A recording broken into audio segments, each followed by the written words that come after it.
Hi, my name is Dax Watson. I'm an attorney with Mack, Drucker & Watson. We are a real estate law firm, meaning that pretty much every day of my life I spend answering questions about real estate related issues, the entire gamut. I'm going to talk briefly today and in this video about distressed properties, because increasingly my practice is focused on dealing with distressed properties. And when I say distressed, I'm not talking about a roof falling down or a foundation issue or an issue with walls. I'm talking about financial distress. I'm talking about homes that effectively aren't worth what has been borrowed on it.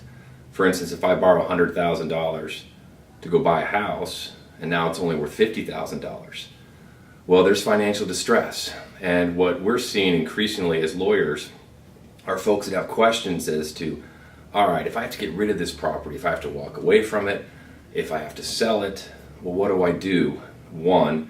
And two, and this is where I come in, what are the potential impacts? Because if you're somebody that has a distressed property and you're wondering, what am I going to do or how's it going to impact me? You need to be thinking about a couple things. One is there's going to be money that is not going to be going back to the bank, that the bank's not going to get. And two is, if they don't get that money, the government may have some taxes for you.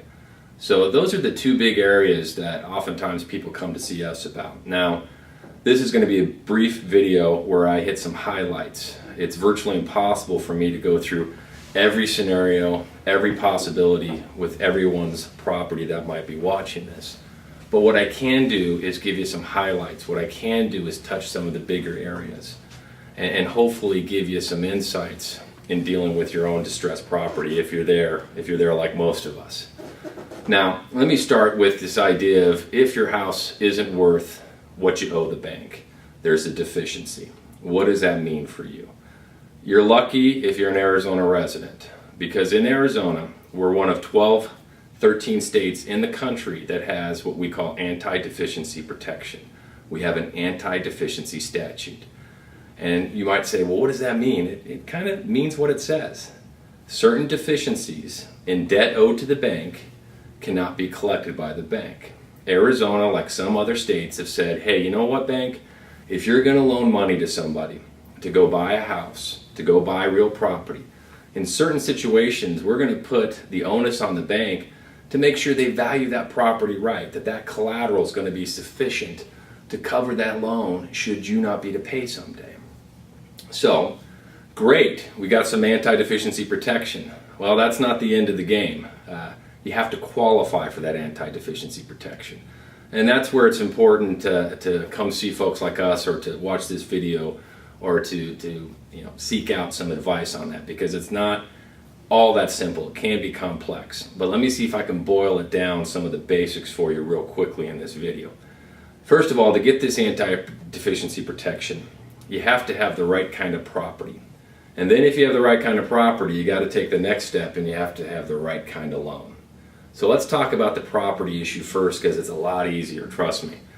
First of all, the properties that qualify are actually structures. Let's start there. Meaning vacant land doesn't qualify. If you borrowed $100,000 to buy vacant land and that land is worth zero today, you have no anti-deficiency protection on that vacant land. So you got to have a structure. It's got to be a completed structure. And it has to be either a single family or a double family property, meaning it can't be an apartment complex, things of that nature, okay? What else? Well, it has to be on 2.5 acres or less. And it has to be utilized as a dwelling. Why do I say utilized as a dwelling? Well, I don't want to bore you too much, I don't want to get too much into legal stuff, but there's a difference between being utilized as a dwelling and what we call a primary residence. Primary residence is where you lay your head down at night. It's where you live, it's where you get your mail, it's where you pay your utilities. Utilized as a residence means somebody's doing that. Somebody's sleeping there at night, somebody's got the fridge full of food, somebody's paying the utilities, but it doesn't have to be you. It can be a tenant, it can be a family member, things of that nature. So that's important. You can have anti-deficiency protection on homes other than your primary residence. But again, it's got to be a structure that's finished, can't be in construction. It's got to be single family or double family. It's got to be 2.5 acres or less, and it has to be utilized as a dwelling.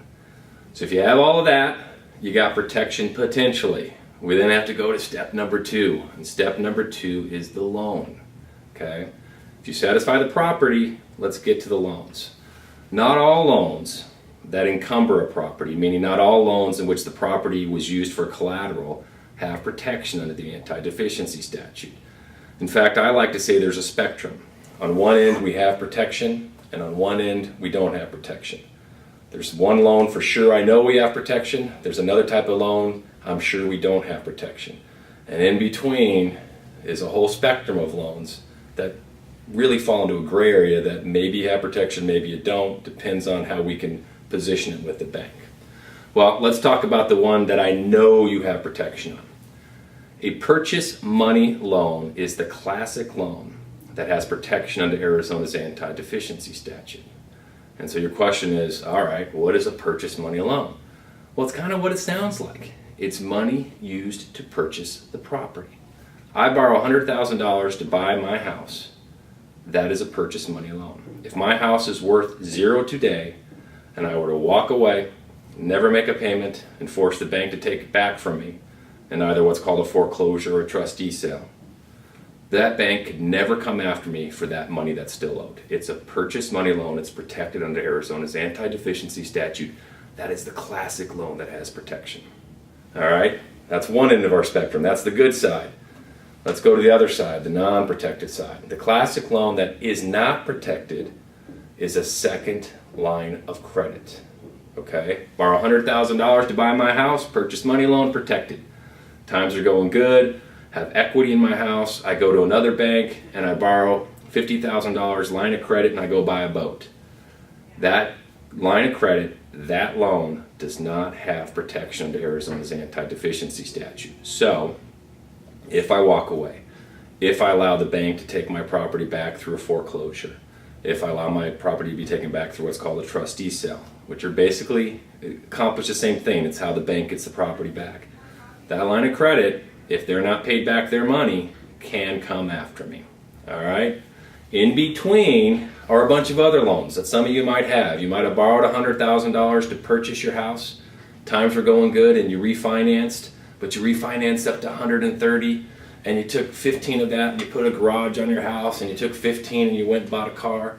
All right, all these in-between loans, that's where it gets a little trickier. That's where we have to sit down and really analyze the loans, analyze what you've been doing with them, things of that nature.